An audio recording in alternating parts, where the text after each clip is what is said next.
Ազգային ժողովի մեծարգո նախագահ, հարգելի գործընկերներ, սիրելի հայրենակիցներ։ Այսօր խոսելու եմ մի հարցի մասին, որը առնչվում է մեր ժողովրդի, մեր երեխաների առողջությանը եւ երկրի բնապահպանական ու տնտեսական անվտանգությանը։ Խոսքը գնում է անչափ վտանգավոր մի պեստիցիդի քլորպիրիֆոսի մասին, որը ահռելի ծավալներով կիրառվում է մեր գյուղատնտեսության մեջ, հակառակ այն հանգամանքին, որ գիտականորեն հիմնավորված է տվյալ թունաքիմիկատի վտանգավորությունը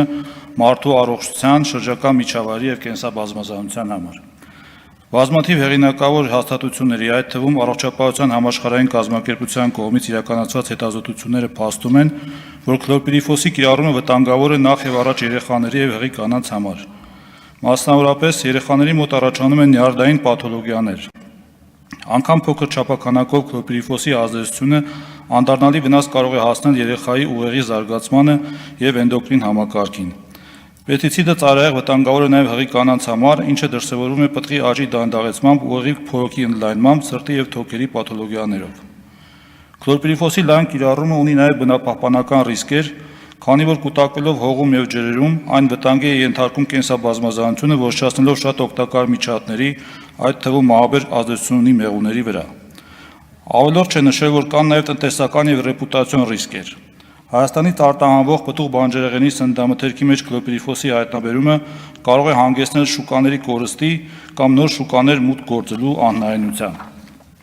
Դեռևս 2-3 տարի առաջ Հայաստանում գրանցված էին քլորպիրիֆոս պարունակող ավելի քան 60 թունաքիմիկատներ։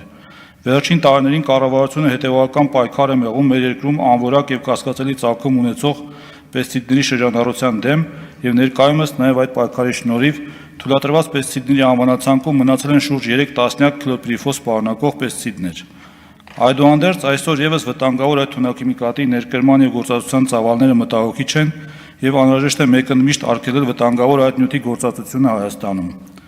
Հարկ եմ համարում նաեւ շեշտել, որ այսօր արդեն քլորպիրիֆոսը արգելված է բազմաթիվ երկրներում։ Մասնավորապես 2020 թվականին Եվրամիությունը իսպառ արգելել է վերջինիս գործածությունը բոլոր անդամ երկրների տարածքում։ Նույն թվականին արգելվել է նաեւ այն սննդամթերքի ներմուծումը Եվրամիության տարածք, որոնց մեջ կհայտնաբերվեն քլորպիրիֆոսի մնացորդային քանակներ։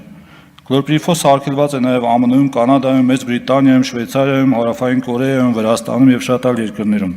Լուրջ սահմանափակումներ են գործում անգամ Չինաստանում, որտեղ կիրառությունը արտոնված է միայն բամբակի եւ եգիպտացորենի վրա։ Ամփոփելով խոսքս նշեմ, որ հանձնառություն եմ ստանձնում քննարկումներ նախաձեռնել կառավարության մեր գործընկերների եւ պատկան մարմինների հետ օր առաջ վտանգավոր այս թունաքիմիկատի շրջանառությունը Հայաստանի Հանրապետությունում արգելելու վերաբերյալ։ Շնորհակալություն։